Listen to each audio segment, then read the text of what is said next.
Right. Daily Graphic says that 5 oil companies suspended. They failed to declare returns. That's on the front page. The president is in London for a Commonwealth meeting. Is also here.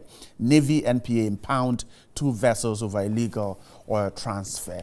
The carnage or that story in the Ghanaian Times in the northern region. The Finder also carried the same story about that accident there. 19 with the Ghanaian Times, 20 with the Finder. Daily Guide puts it at 16. That's the accident. My guest to do the talking this morning, Felix Kwachofosu, is a member of the NDC, a former deputy minister. Good morning. And how was the weekend? That was okay. VGMA was on your mind, I guess. Well, we supporters of Patapa are not happy at all about what transpired after he turned out in his immaculate suit to receive an award, only to be disappointed in this fashion. So we are licking our wounds and weighing our options. We will see what happens next year. Good luck next time, Patapa. And the Member of Parliament for the secondary constituency, a member of the NPP, Honorable Andrew Ejapame Sa, is also here. Good morning. Good morning, my brother. And your weekend too was fine, I guess. Well, funerals as always. Okay. You didn't do VGME. Well, I was dozing off watching it intermittently. Okay. So I didn't see the Patapa interview. I saw it on social media. I think yesterday, where he was practically, insulting the organizers of the event for not giving him an award. As if to say, coming to the show, he expected that definitely, I see. All right, we'll see what happens to Patapa and all those who lost out. Good luck to them next year. But let's start our conversation this morning. The Statesman carries a story. I guess the Finder has another one. On page 10, if you can quickly give me the Finder. Page 10, Ghana is on the rise again. Dr. Baumia to the aspirants, and then impressive 1-year record. Akufo-Addo deserves commendation. Assemblies of God Church. That's the story. In the Statesman, it says that the General Council of the Assemblies of God Church has commended President Akufo-Addo for his performance as President of the Republic.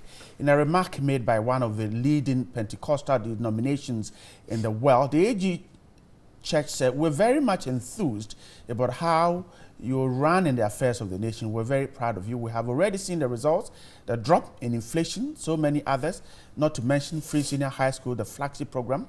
We love you. We are in support of you. We are praying for you, and we wish you good success." The council called on the president at the Jubilee House on Friday. That's the story. Now, the Times, the Finder story says that Ghana is on the path of major recovery in all spheres after a year of prudent policy implementation by the Nana-Addo government. And it's time for Ghanaians domiciled outside the country to turn their attention back home. The vice president there talking when he and a team went to Silicon Valley to woo investors. So the Finder and the Statesman stories this morning. Honorable Ejapame, let me start the conversation with you. This is the kind of commendation I guess the president and the government will need to push them to further pursue the path they have taken. Well, good morning to my very good friend Felix and our cherished viewers this morning, particularly those in my constituency, second day. Yes, I think that the call that was made, is essentially to spur the president on and his government on. I mean, we are not at the end of the journey yet, but if the steps that are being taken clearly shows on the wall that we are heading in the right direction, I think it behooves on observers within the society, and particularly the clergy, civil society, and even our opponents, to give commendation where it is due. And I think that the Assemblies of God Church, led by their president, commending His Excellency the President for the work that he's done in the past 15 months. Yesterday, I bought electricity after the reduction, and I was amazed at the credit that I got on my bill. was in excess of 160 Ghana cedis, and the naysayers said that it wasn't possible, but it's been done. The cry of no physical space and it's not possible to do A, B, C, D, E. Free SHS has been implemented, it's running. Inflation has dropped, interest rates is dropping. All the economic indicators are looking in the right direction. For 5 years running, last year was the only year that we recorded 8.5% growth in GDP. And so it is abundant for all to see that, yes, we are not out of the woods yet. Nobody can say that this government has achieved all the things that it promised it was going to do. In any event, it's done only 15 months out of 48. But clearly, except those who deliberately refuse to see. By all means, yes, there are issues, and it will call for criticism. I agree. And the criticism should necessarily go to, as it were, help improve the environment that we all live in. But raising issues where there really is none, merely to score some cheap political points, is what I have issue with over the past year with respect to my friends on the other side. But I think that, is not to say there are some no people issues. are recognizing. I said it here that they are, and when you are criticizing on issues, by all means, it's intended to help governments function properly, keep governments on their toes. But when there are no issues, you're making me repeat myself. I said it quite clearly. So if electricity prices are down and petrol is going up and it is raised, does it become criticizing when there is no issue at all? I don't understand that point that you're making. Okay. We know So the factors that go into petroleum pricing. Great. We know the factors that go into utility pricing. There are two different institutions that manage and or supervise the implementation of both. Yes, petrol is a function of electricity production. I mean, diesel or whatever component of petroleum that is used is a function. But there are other factors that can be improved, and the ministry has, laboriously explained the factors that went into this, into the reduction in the electricity prices. And if world market prices of petroleum products go up, we know that it's a deregulated industry and the prices are fixed. Yes, there's a give and take. Right. We'll have a benefit here and, give in there. But all in all, I mean, we all think that, or the majority of the people of Ghana think that this government is on track, and there are good things that are likely to come in this year and the coming years. I'm grateful. Felix, now, the Vice President is talking about Ghana recovering, and the Assemblies of God Church praising the President 1 year in office. They think that the President has done quite well, and hoping to have the best to come. Now, is this a clear picture of where we are 1 year on after this government's mandate? Absolutely not. It is not clear to me what metric the Assemblies of God leadership is using. They reserve the right to hold any view about national development. So I will not question their standing in society and whether or not they can heap praise on government. But we all live in the same society, so in the same breath, those of us who disagree with them reserve the right to point out why we think that they are wrong. As for the Vice President, he's simply not being candid. And it is said that no one will point to his father's house with the left hand. So I do not expect the Vice President of the Republic of Ghana to stand on any platform and recount the enormous challenges and depressing situation within which Ghanaians live. So he was doing what you would expect any politician to do. It is nothing profound. To begin with, when you say a country is doing well, exactly what do you consider? When you say a government is doing well, what tangible offerings are we basing that assessment on?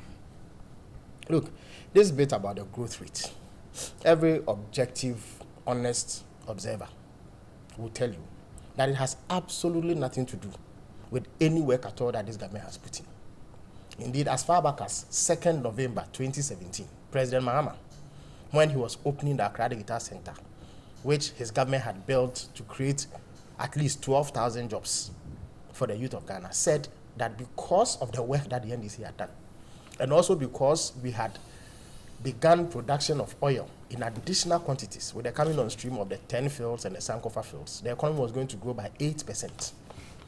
There was no way that President Mahama could have foreseen the future if he was not speaking on the basis of empirical evidence. Today it has come to pass. Indeed, about 6 months before he made that projection, the World Bank, the Economist Intelligence Unit, the IMF, under whose auspices the MPP government is now managing the Ghanaian economy, had all predicted that additional oil was going to jack up our GDP growth rates. So when you come and that projection comes to pass because of steps that had been taken by a previous government and because of additional oil, you don't come and beat your chest and create the impression that you possess any superior or exceptional management qualities which has led to that. The other point is that if you look at the other metrics of good governance, this government is failing. Look at the size of their government, for instance, and the inefficiency that it has injected. At a time when we are all crying about an already bloated government, the president added insult to injury only last Friday when he appointed as many as 10 deputy CEOs to 3 development authorities, which I quite frankly believe are completely unnecessary, because what they are going to do is very routine and mundane: build toilets and dig wells and provide basic, social services, which has all this while being the preserve of metropolitan, municipal, and district assemblies. So apart from duplicating the functions of the MMDAs, the president is simply enlarging an already bloated government with its concomitant effect on the national purse and the need to cater for the creature comfort of all these people who have been appointed into these positions. The president wouldn't listen. That is poor governance, and there's no way that any government that intentionally bloats its numbers with a view to rewarding persons who may have helped in a campaign can beat his chest and say that they are doing well. Look at the issue of borrowing. Were we not told that borrowing was a lazy man's approach to governance, and that Ghana has enough resources that will be harnessed to develop the country? But the president himself and then his then running mate, Dr. Bawumia, who is now vice president, made these claims. Today, our debt has so risen that the government itself is unable to give us accurate figures. And anytime they are called upon to render an account of that, they go back 3 months. As I speak to you, if you do an honest assessment of our debt, it is almost around 160 billion Ghana cedis. That means that they have increased our debt stock by almost 40 billion. They've borrowed more than that, but some of it has gone into debt reprofiling, which is nothing new. But what they have added is 40 billion Ghana cedis, and yet no tangible development can be seen as having been done with all these monies that have been borrowed. All the money has virtually gone into consumption. The very thing that Vice President Bawumia condemned when he was campaigning. So when you come and borrow and pour it into consumption, and you turn around and tell me that you are doing well, I'm not sure that you are being truthful to the people of Ghana. Again, look at the hardships that Ghanaians have been forced to live under. Over the weekend, I saw an Afrobarometer poll that said that a majority of Ghanaians are saying that the economy is very bad. That is the verdict of the ordinary people of this country. He spoke about some increases in utility tariffs. Again, you have to measure the president's word against his output. In May of 2016, when there had been some adjustment in utility prices, President Akufo-Addo, then candidate Akufo-Addo, issued a statement in which he singled out taxes as the reason why electricity prices were going up and demanded that they be reduced in order to bring electricity prices down.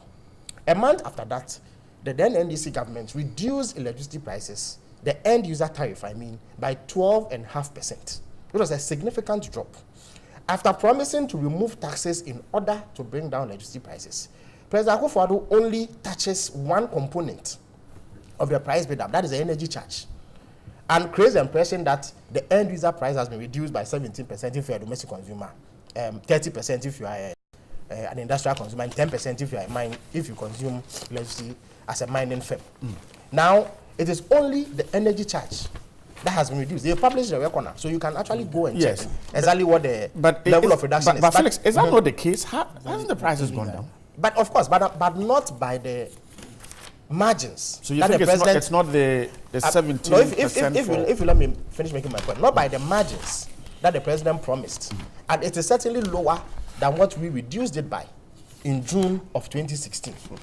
You pointed out right to him that at the time when noise is being made about very marginal reductions in electricity prices, fuel prices continue to go up.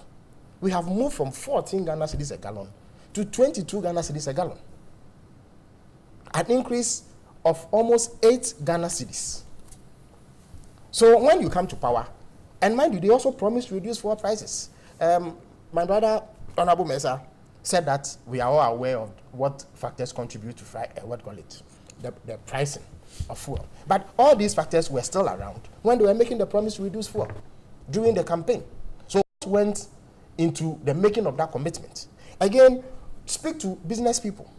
Speak to spare parts dealers who are predominantly MPP supporters. They contributed money, 200,000 Ghana cedis to the MPP campaign. They've said it publicly.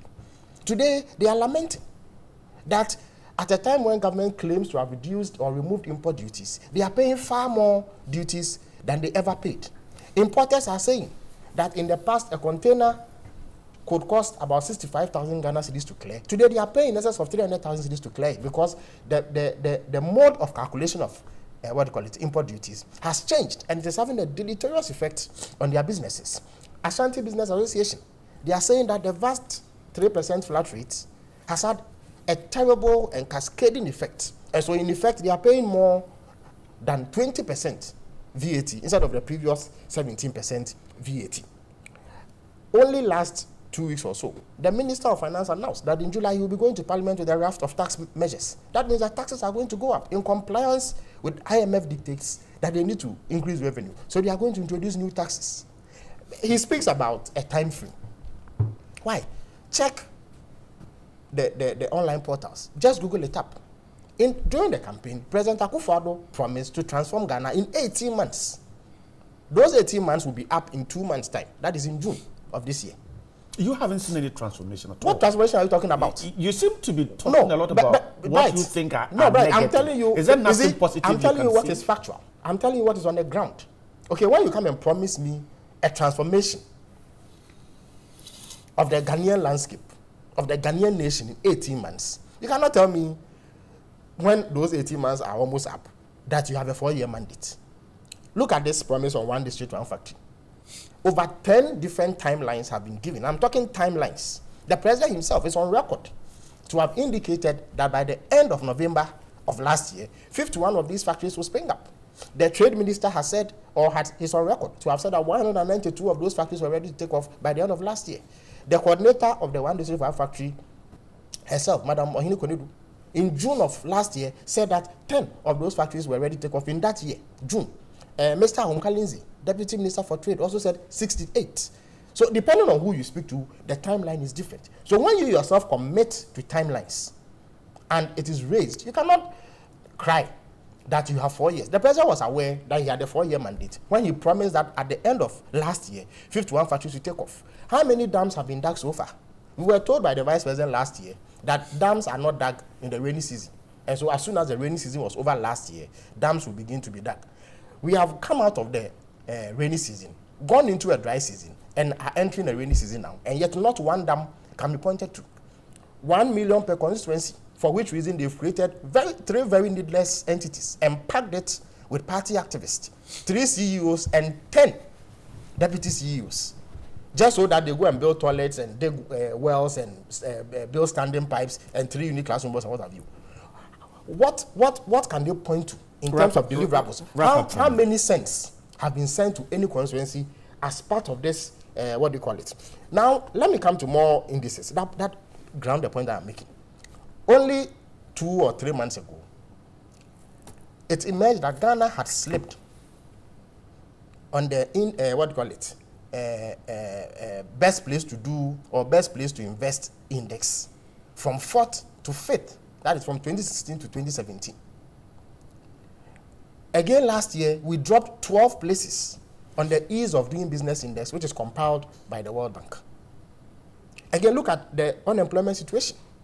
I have consistently notified you that official figures on unemployment exist. Many people say that we don't have statistics. That is no longer true. The Ghana Statistical Service compiles data on this. And their last report said that there are 1 million unemployed people in Ghana. When the Ghana Immigration Service attempted a recruitment exercise of 500 people last year, 84,000 Ghanaian youth showed up. It tells you that this government has not even begun to scratch the surface of the problem. So 1.5 years into your administration, there are no clear, credible plans to create jobs in quantities that would absorb this number of unemployed people. Because your manifesto itself was themed on jobs. So it would have been expected that everything you do will be geared towards jobs. What has happened in the last 1.5 years is that only party activists have had positions carved out for them. I have not even spoken about the nepotism, which is also a major problem for this government. So the Assemblies of God leadership have a right to air their views on national affairs. But there are clear, measurable indicators that show that this government has taken us back by several years. And those of us who have that information and disagree with this government will point it out. I'm grateful, Felix. Well, he said that there are what he thinks are not something that you can point to. So is it a case of simply government building momentum, or perhaps Felix is only not seeing what government is doing? Oh, but of course, do you expect him to see anything that government has done? Clearly, it's expected that he will not see anything. You know, my brothers in the NDC measure development by Accra, Dubai, and Rage Hospital. Is that not development? No, it is. But is that the only measure? If we are educating people, it doesn't go to develop this country. If we are building up our human resource, if we've implemented free SHS, that people are benefiting, that is not development. If we've restored allowances that enable people go to school, those who are benefiting know it, that they are benefiting from work that government has done. Okay, look, Bright, nobody has said that timelines have been met. Some timelines have not been met. Okay, the one district, one factory that he mentioned, I know that there's been some issues with the financing. The Ekunfi one that the president cut the sword. I know that the funding has been approved by Exim Bank. They've imported all their equipment. I suspect that by now they should be in the country, and the construction will commence soon. Several others have been approved and lined up, and they are all going to see the light of day. Yes, there's been delays, and nobody has said there's not been delays. Because there's been issues with it. Say it again? Should government have stayed away from timelines? Well, I don't think so. I mean, you set targets, you work towards achieving them, but some other factors may arise that will not enable you meet all your targets. And so targets are good, and that is why there's always a need to review targets and all that. And you know, I know the work that has gone into this. And you know, I was having a conversation with one of the ministers of trade who felt that even speaking about it should, you know, we really shouldn't, and that we should wait for things to actually, you know, be on the ground for Ghanaians to see that this is it that government has done. And look, Bright, we live in this country, and Felix is uncomfortable with an 18-month timeline that the president gave to transform this country. Yes, when we were in opposition, we indicated what it is that when we're given the mandate we're going to do. But when we came in, the enormity of the mess that they had left was such that most of the things had to put on the back burner, fix the economy before we can take off. And that has clearly been done. So if the vice president says that Ghana is on the rise again, people who have eyes see it. The economic indicators demonstrate it clearly, without a doubt. Okay, you say that what? You did work that yielded the 8% growth in GDP in 1 year. It was referring so to over the 4 years, what did you do? No, you see, other agencies. this kind of thing should stop. You presided over a government for 8 years, 8. 4 of which was under His Excellency Mr. Mahama. And within that period, he didn't do anything. It was only the last year work that he did that translated into 2017. Please give us a break, okay? But Honorable Sir, these were reports from the Economic Intelligence, the World Bank, and several other local. To Ghana Digital Center that was going to create 12,000 jobs, and that was one of the factors that was going to yield the GDP growth. Is that what I said? But what did you say? I said the president was delivering a speech at the opening of that center, and it was at that place that he made that projection that we will go by 8% in 2017. When was this? This was in November of 2016. November of 2016? Yes. So he made a prediction that he didn't predict. He told you he made a projection. He's done. Absolutely, but that is what you do. Anyway, well, I don't want to interrupt. Okay, in the 4 years, he didn't do anything that translated into a GDP growth in this country. Said that at the time that you were leaving office, we had a GDP growth rate of 3.5%. Please, give credit where credit is due. Okay? Now, he makes mention of borrowing. Yes, government has borrowed. And the budget that was approved by Parliament gave government power to borrow by a certain percent over and above debt to GDP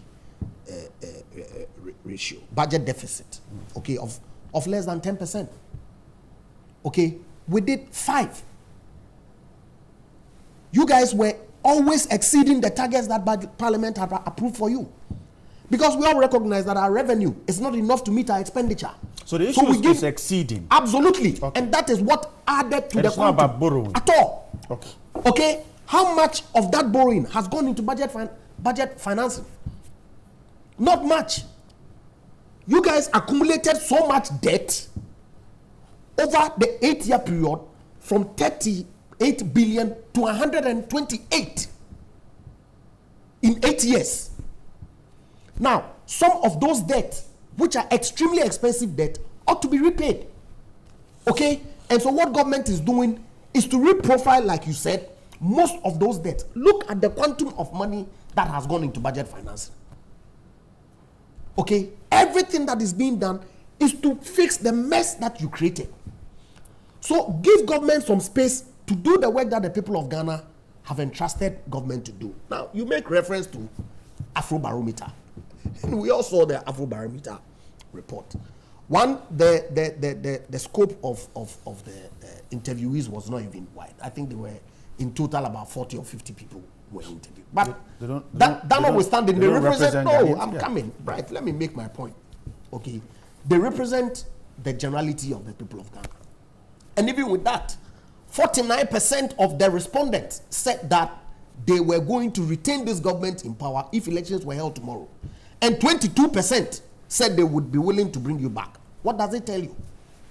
That the generality of the people of Ghana, in spite of the challenges, and there are challenges, because of course we are a developing country and we have challenges. Everybody recognizes that we have challenges. In spite of that, 49% are prepared to retain this government in power because, yes, they see that these are steps that are being taken to get us out of the woods. But only 22, because they recognize and they know they lived under your incompetence. They lived under your economic mismanagement. They lived under all the hardship that we saw under the NDC. They lived through it. Okay? And so only 22% of them are prepared to bring you back to power. And that should be cause of concern to you and your party. This is a government that, as far as I can see, and as far as I believe the majority of people of Ghana can see, is on track. We are doing all the right things. We are taking all the right steps. IMF, you took us there. It is not because this government dreamt of going into an IMF. You took us there and signed a 3-year contract, which the IMF has given conditions under which they would either retain or pull out. That they will have to run through one budget cycle. And when it ends, that will be the end of our discussion with the IMF. Okay? So let's not sit here and pretend as if to say we just all came from Mars into planet Earth and arrived in Ghana. We've lived through your 8 years of governance. And we've seen the 1.5 year of governance that the Excellency Akufo-Addo has provided to the people of Ghana. Okay. And majority of the people of Ghana, including the Christian the assemblies of God. absolutely, have seen the good works and are commending His Excellency the President to do more. Okay, I'm grateful. Felix, just a quick reaction. Well, there are Christian groupings that suddenly say they don't have the competence to assess government anymore. Except that a few months ago they had the competence. So I'm not sure that this level of which Christian group now? Well, it's not necessary to mention it. I'm sure you know exactly what I'm talking about. So this sort of partisan what do you call it lenses through which supposedly neutral persons look at national events is hardly or should hardly offer any comfort to this government. It does not represent the accurate position of the entirety of our population. Again, Honorable Japamesa says that we measure development through what? Physical infrastructure. Nobody measures development through that. But when you are in opposition and your vice presidential candidate hotly, loudly condemns one government, claims he has not seen what has been done with monies borrowed, in spite of the existence of glaring evidence. But he only I beg your pardon. I beg your pardon. figures. I beg your pardon. As for you, when you compete, I beg your pardon. I beg when your vice presidential candidate, look, what your vice presidential candidate made mockery of rational economic thinking with that his analysis. It was an embarrassing position that he took. So if I were you, I would not put that forward. I only mentioned it to show how duplicitous you've been as a group. We borrow money, 87 billion Ghana cedis in 8 years, and provide the most unprecedented level of infrastructure development in this country's history. A vice presidential candidate of an opposing party claims he hasn't seen it. He suddenly has become visually impaired. He doesn't see it. He comes into power and borrows, adds 40 billion Ghana cedis in 1.5 years, and is not able to show even a 3-unit classroom block. And he says you should applaud him and that they have improved the lot of this country. Again, he speaks about the GDP figures. He doesn't want to accept it. Look, whether you like it or not, when GDP of a country is measured, there are factors that go into it. In our recent case, since oil came on board, we do what we call a disaggregation. So you look at what oil has contributed and what the real sector, that is a non-oil sector, has contributed. If you do the disaggregation of this current 8% growth, oil contributed 4%, non-oil growth contributed 4%. So it tells you clearly that without oil, we would have grown by a mere 4%. Again, he says that in all of the 8 years, we didn't achieve this level of growth. That is completely false. In 2011, we achieved 14.4% growth under an NDC. 4 years that I mentioned. No, it was, you said we had been in power for 8 years. And why no, please. I said 4 was under Mr. Mahama. Please, I beg your pardon. And I made beg your pardon. Mr. Mahama 4. was the head of the economic management team. Okay? When we achieved 14.4%. Indeed, the year before, without oil, we had grown by 8%. In 2012, we grew by 8.8%. So these figures that you are bandying about, they pale into insignificance when you set it against what we have done before in government. So if you ever want to recount the economic history of this country, this your 8% oil-induced growth is far, far, far lower than what we did in government. There is not a single sector of this country where your party's performance will stand up to scrutiny against what we did. Not Agric, one, not in industry. What have you done in Agric? You grew No, negative. I beg your pardon. What have you done in Agric? Negative. Look, I beg your pardon. Agric is growing by 6%. Look, in 2007. What are you talking about? In 2007, Felix, Agric negative. grew- Industry, It negative. is not true. 17.5%. Oh, let me make my point, please. What are you talking about? Right, let me make my point. First of all, you see, figures don't lie. Agric never grew by negative under an NDC government that President Mahama was part of. Not true. What they did was that they picked the first 2 quarters of this year, and it was used to compute the figures for agri growth for purposes of delivering the mid-year budget. When the second This 2 year? quarters, not this year, I'm talking about when we were in power, the so-called negative, in fact, it was even 0.4%, not negative. When the real computation was done, having taken stock of growth in the next 2 quarters, it shot up to almost 4%. So we have never grown by negative percent in the agri sector. Indeed, the only time we grew by negative percent was negative 1.7% under President Kufuor. He speaks about industry. Go and check again what is contributing to that 70% growth. It is the oil sector growth. The oil sector grew by 80%. Only last week, the government statistician provided the figures. So please don't bandy about figures and create the impression that your government is doing something that has not done. I beg your pardon. Let me make the point. Finally, he speaks about IMF. Felix, finally, Did they not tell us? moving on. Did they not tell us us that the IMF deal was bad. Dr. Bawumia was going about telling us that the IMF deal was bad and that they will pull out. I can show you 5 different quotations from Mr. Osafo-Mafo, the now Minister for Monitoring, Dr. Akoto Osei, Dr. Bawumia himself, claiming that they will review or pull out of the IMF deal. You come into power, you extended this by a year. Now you are making excuses that it's a budget cycle. When you were making those claims in opposition, you didn't know that our budget cycle runs for a year. Okay. But again, this bit, Felix, last point on the debt. This bit about debt reprofiling. Right, when you reprofile your debt won't increase. It simply means that you have borrowed to pay debt that you were supposed to pay. I borrow 100 million Ghana cedis from you. When it is time for me to pay, I don't have the money. So I go to Honorable Mesa to borrow 100 million to pay you. How much will I be left with? Isn't it 100 million Ghana cedis debt? The interest they have gone to borrow 300 million, pay 200 million, and I have used the 200 million to finance consumption. I am grateful. Indeed, Felix, only last move on. Only last 2 weeks. Find out what I beg you. It's important that I make this point. Look, before Parliament rules, he was in Parliament. The 2.5 billion euro bond that they are going for, $1 billion of it will go into budget financing, which is a euphemism for consumption. Okay. Yes. So don't tell me that you are not borrowing. Okay, gentlemen, I'm grateful. Let me touch on this issue. It is not true. 2017. I am grateful. I am grateful. Let me move on. Right. So let me touch on this issue. The Finder has a story: illegal rent advance, and it's as a result of what a citizen of Ghana, Mwesha, was reported to have said before CNN. The Gender Ministry issued a statement in the course of that conversation, distancing itself and disassociating itself from that statement from the Ghanaian lady. But the key thing is about the legal rent issue here. Now, Honorable Mesa, this story is well too known. We're taking a look at the rent issue that she raised in that interview. And now, if there is a rent law that requires that landlords and landladies stick to it, if the state is unable to protect its citizens by ensuring that laws are complied with, is that state able to then say that I'm angry because a citizen is talking like that about that issue? No, I don't think so. And I haven't heard anybody expressing anger about, or the state, if you like, expressing anger about reference to rent advance.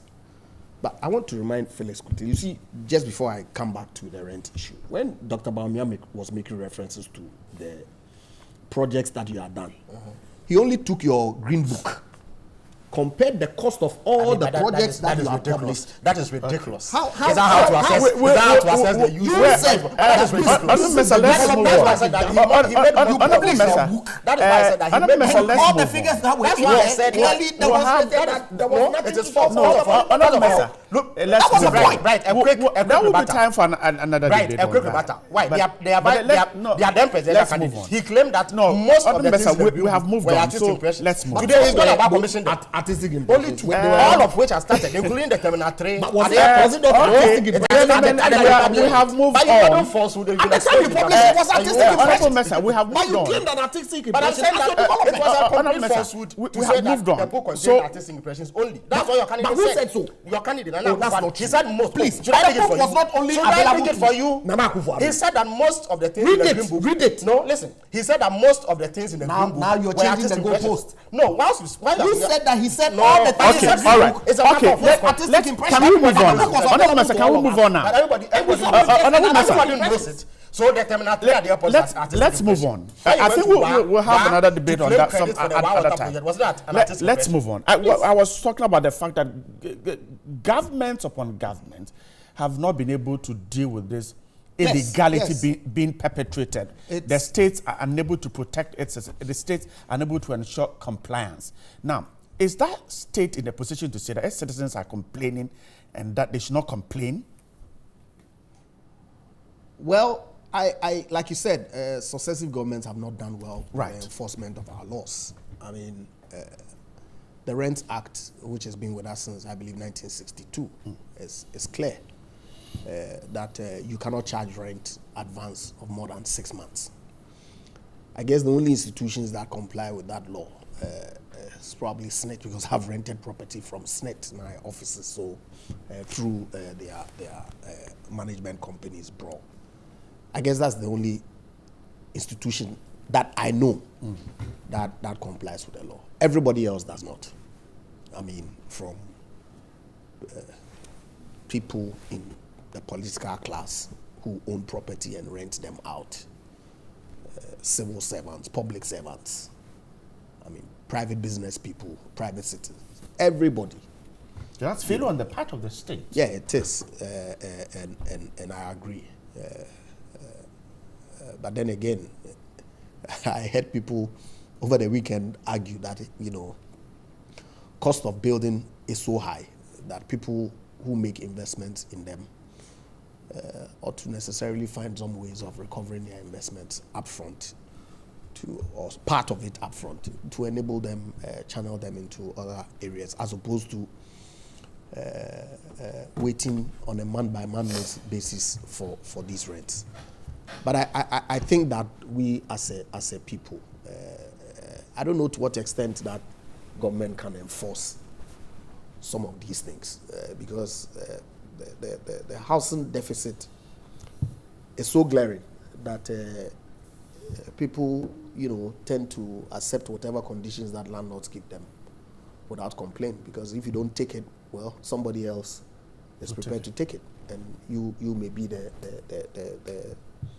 ultimate loser for it, you know. So I guess we should have some national conversation around this to see how, you know, because I don't know to what extent that we can involve the law enforcement agencies. The state cannot arrest these persons? Right. The number of landlords who are engaged in this activity, I don't know to what extent that it will be practicable for everybody to be arrested who engages in this kind of activity. It may be possible. I don't know. I mean, to be sincere, I've not averted my mind to what it is that the state can do, or we as a nation can do to bring some resolution to this matter. But it's a conversation that we should begin to have and collectively find solutions to it. You know, maybe if the 6 months is too low, and people will advocate for it to be increased to not more than 1 year. But I think 2-3 years is really a stretch on a greater number of people, you know. But I guess that one can also say that that should not be grounds for people to conclude that that is symptomatic of the Ghanaian economy, whereof every young lady who set out ought to necessarily engage in some acts to enable her pay for rent advance. I mean, it's not the young ladies alone. I mean, the guys are the same. Yeah, all of us. But you know, we all rented property before, and like I said, it's something that needs a lot of consideration. I don't know whether Felix has some fine ideas in resolving it, but like you said, successive governments have been unable to deal with that and several other laws, you know, that we have in this country over the years. Well, Felix, so the state has failed. I mean, simply failed. It's a long-standing matter, and a very thorny one at that. I'm aware, correct me if I'm wrong, that there's some amendment has been proposed to this the rent law. I'm told that it has even been beaten down from a minimum or a maximum of 6 months to 1 month, which I think is simply too low, and it's unlikely to achieve the buy-in of property owners. Maybe it can be increased to 3 or 6 months, even maintain the statutory 6 months that is prescribed in our law. I think that the difficult part is the enforcement. It is not for want of legislation or appropriate regulation. It is the enforcement that has been lacking. And so government should simply be up and doing and enforce it, and find ways of punishing persons who remain recalcitrant. The other point is that government can also intervene by providing housing, which would then naturally beat down the demand in the sector and force down prices. That's the way that government can intervene. That's why I find it very regrettable, as we speak, that we completed a housing project at Saglemi, 1,502 units at Saglemi in the Ningo Prampram district. As I speak to you, it remains under lock and key. And the last time the Deputy Minister for Housing was interviewed as to why a project undertaken by President Mahama, which is valuable in terms of its contribution towards reducing the housing deficit, is lying fallow. Her response was that they are looking into why the contractor of the who undertook the project has been paid 99% of the monies involved in the project. In other words, because the project has been finished and the contractor has been paid, there's a difficulty. They must look into it. For that reason, that housing project remains fallow. It was only about a month or two. We also told it's not completed. It is completed.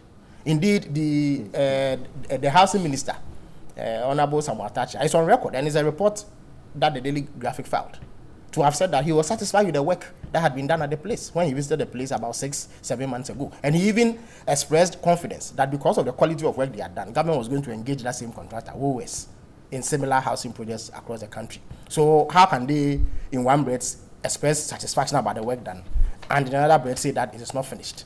It is clearly lethargy on the part of this government to do what is right, because that 1,502 units will help young and upcoming people who may be interested in buying or even leasing the house, because it is a government project. The terms are likely to be more flexible. Like he said, SNET, because it is a government institution, has terms that are more flexible and more friendly towards potential renters or house leasers. It was only less than 2 months ago that another project that was completed way back in 2016 was commissioned. That's the Security Services Agency's housing project at Tema New Town. 368 housing units. After another 168 housing units had been finished by the same Mahama administration, this government was lethargic. They didn't want to commission it because they were waiting for somebody. You can actually open it up, let people rent it and start living in it before you even go and do the ceremony to commission it, because commission is simply a ceremony that you perform and should not affect the functionality of these projects. As I speak to you, I'm not aware of any concrete plans that this government has put on the table in terms of increasing the housing stock through government's own purchasing power. When you question what they have done with all the monies they've borrowed, they are unable to tell you. These are the ways in which you influence development. When you do it, they tell you, as well as we only talk about infrastructure. It is not infrastructure, it is housing. There are people out there who don't have a place to live, who are finding it difficult to get a place because the charges and rents are beyond their capacity. If government was intervening in the sector and offering flexible payment terms, we will address the situation. You can also encourage the private sector with incentives, tax breaks, and other things that would encourage them to invest heavily in that regard, so that all of us have a problem. But I think that the starting point is simply enforcing the law or tweaking it to make it more relevant. Okay, I'll come back. I'll come to you. It's important. Let me just do this quick one. I was hoping he would not play politics. Where's the politics in this one? Oh yeah, of course. If where's the politics? If a housing project, what did you do to Botema? Oh, Botema, we finished it. We finished Botema. And now people occupying it. Absolutely. I'll come back. How many years? We finished Botema. I can show you pictures. I'll come back. Johnny is here with us. I'll come back. Yes, let's. That's the simple answer. We finished Botema. And you did 1,508 years. We did more than that. Let me get Johnny in. I'll come back. But I only gave you one. If you have time, why? Even in the water region. Okay, Johnny, please take us through the comments. Well, equalization will continue, but these are just your messages. Congratulations to the Northern music legend Fancy Gadam and all the artists who ran away with awards. Ibrahim Akaka Wale Wale will have an extended VGMA, but the past supporters are not happy. There are so many people in the Northern government that need to be suspended, but it looks like only the Deputy Sports Minister needs suspension. How about Finance Minister Ken Ofori-Atta and his dubious 2.25 billion bond? How come Nanado did not suspend him? Okay, Osman Burukison, thank you very much. He comes back to say somebody should tell President Akufo-Addo that the Ashanti regional communicators are suffering. We're still using our own pocket money to buy credit. In fact, President Akufo-Addo has done his best by appointing Justin Kodria as the CEO of Yes, Stephen Amo as the CEO of Maslog. Okay, this sounds like a campaign message.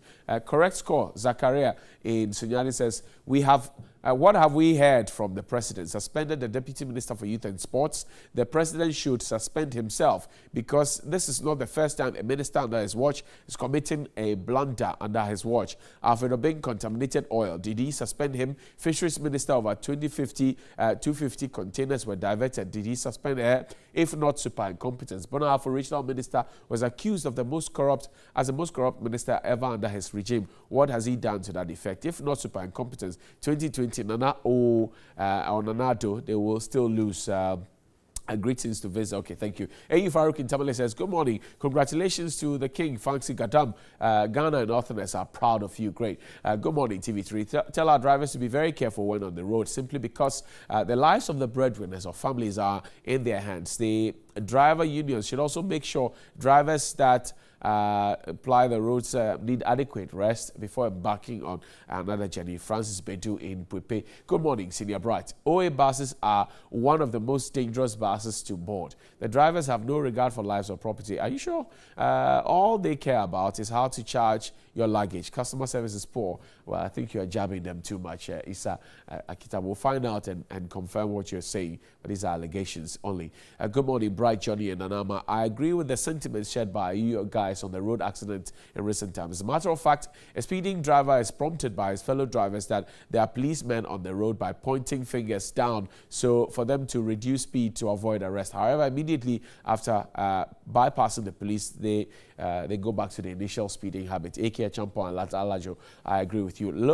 Looking at the sharp curve, the accident happened. There are trees in which, if a car is coming, you won't see anything coming until you finish, you negotiate the curve. Please, they should do something there. Sadiq in Tamale. Good morning to you all. This government is focusing more on the educational sector, while the health sector is facing serious challenges. We can see day in, day out, patients, nurses, and doctors are appealing to the government to provide some necessary facilities for them to be able to satisfy their needs. So Nanado's government should do something, or else they will pay the price in 2020. Erica G. in Wa. I think we have to do something about accidents on our road these days. Philibert, Ghana police must wake up. Most of the accidents are caused by the nature of the road. Most major roads lack road marks and signs to aid night driving. Ghana can reduce head-on collision of vehicular accidents to 0% if all major roads are constructed and engineered to make sure oncoming vehicles do not meet oncoming vehicles. And finally, Johnny, last Saturday, just at Alajo traffic light, this policeman in white Land Cruiser pulled up on me honking, so I have to give way. Little did I know that the driver looked intoxicated. I challenged him why he was rude and stating that the road belongs to them. Later, they crossed the red light. Eric Caprice, when the police breaks the law, Bright, who do you run to? All right. Jan Magai will have to wrap up the conversation this morning. We're grateful for your time with us. Felix Kwachu Fusu, a former minister, deputy minister, member of the NDC. Honorable Andre Mesa is a member of parliament for the Sekeni constituency, a member of the NPP. We're grateful for your Monday morning with us. Stay with us. We'll have sports and then we'll read the rest of your comments.